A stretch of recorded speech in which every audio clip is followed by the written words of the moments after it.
Hello friends, आज आपण बनवूया कंटोळ्याची भाजी।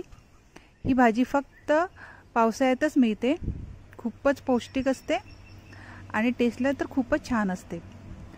तर आज मी बनवणार आहे कंटोळे नारळ ॲड करून, म्हणजे कोवळा नारळ ॲड करून। चला तर ही रेसिपी बनवूया आपण। नमस्कार, मी अमिता पाटील आणि माझ्या कुकिंग चॅनलमध्ये तुम्हा सर्वांचं मनापासून स्वागत आहे। तर इथे मी कंटोळे धुवून घेतलेले आहेत स्वच्छ 2-3 पाण्याने। आता आपण ती कट करून घेऊया। शक्यतो कंटोळे ग्रीन असतील तेच निवडायचा प्रयत्न करा तुम्ही। मला एकदम ग्रीन नाही मिळाली, म्हणजे एकदम कोवळी नाही मिळाली। तर आता आपण कट करून घेऊया। इथे मी स्लाइसमध्ये कट करत आहे आणि आता ह्याचे जे बिया आहेत ना ते काढून घ्यायचे आहेत। ते एकदम कडक असतात, म्हणजे दाताखाली येतात। तर हे सर्व बिया आपण काढून घेऊया। ज्या रानातून बायका येतात ना विकायला, त्यांच्याकडूनच शक्यतो घ्यावी, त्यांच्याकडे मस्त छान अशी कोवळी कंटोळी असतात। तर इथे मला एकदम फ्रेश नाही मिळाले, तरी छान असे मी साफ करून घेतलेले आहेत। हे बघा, आता इथे मी नारळ घेत आहे। अर्धा नारळ फ्रेश नारळ घेतलेला आहे मी, तो मिक्सरमध्ये फिरवून घेतलेला आहे, एकदम बारीक करून घेतलेला आहे।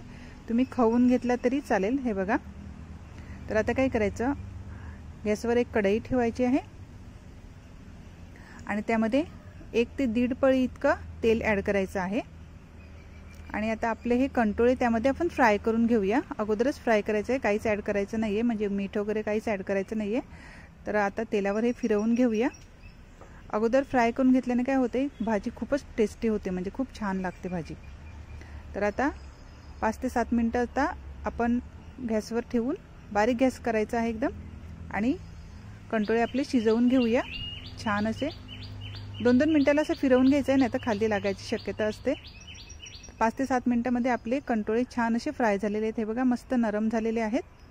तर आता हे आपण काढून अलग ठेवून देऊया। शक्यतो जास्त तेल काढायचा प्रयत्न करा, म्हणजे जास्त ऑइली नाही होणार। हे बघा, मस्त छान असे फ्राय झालेले आहेत। आता काय करायचं, कढईमध्ये पुन्हा मी 1 पळी तेल ॲड करत आहे। आता त्यामध्ये थोडंसं जिरं ॲड करायचं आहे आणि किंचित हिंग ॲड करायचं आहे। हिंगाने खूप छान फ्लेवर येतो, टेस्टला पण खूप छान होते। आणि आता इथे मी 2 कांदे घेतलेले आहेत बारीक कापून, ते फिरवून घ्यायचे आहेत तेलावर। आणि मी 2 मिरच्या सुद्धा बारीक कापून घेतलेल्या आहेत, ते सुद्धा फिरवून घेऊया तेलावर।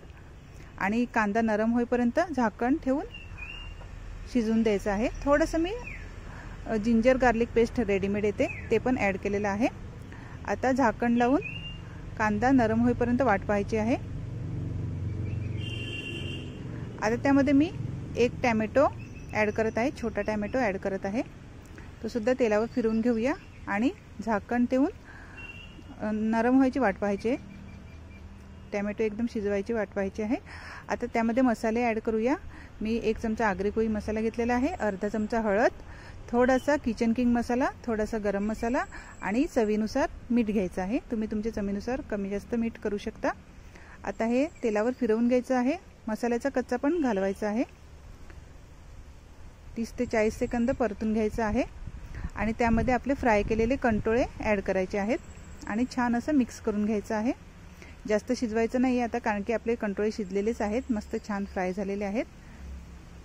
आणि आता छान असं मिक्स झाल्यानंतर आपला नारळ, अर्धी वाटी नारळ आपण त्यामध्ये ॲड करून घेऊया। तुम्हाला नारळ ॲड करायचं नसेल तर तुम्ही अशी सुद्धा भाजी खाऊ शकता, अशी पण खूप छान लागते। आणि हे सगळं आता मिक्स करून घ्यायचं आहे। मी गरम मसाला अगोदरच ॲड केलेला, तुम्हाला लास्टमध्ये ॲड करायचं असेल तर तुम्ही करू शकता, आणि थोडीशी कोथिंबीर सुद्धा मागे लास्टमध्ये ॲड करू शकता। आणि आता फक्त 2 मिनटं वाफ द्यायची आहे। आपली भाजी ऑलमोस्ट रेडी झालेली आहे सर्व करण्यासाठी। हे बघा, चपाती बरोबर तर खूपच टेस्टी लागते, खूप छान लागले, म्हणजे खूप छान झाली होती टेस्टला। तुम्ही नक्की ट्राय करून बघा। आणि हो, माझा व्हिडिओ जर तुम्हाला आवडला असेल तर माझे यूट्यूब चॅनलला सबस्क्राईब करा, आणि जर तुम्ही फेसबुकवर पाहत असतील तर माझे फेसबुक पेजला फॉलो करा। तोपर्यंत खा पिया आणि मस्त राहा। Okay friends, thank you, take care, bye bye.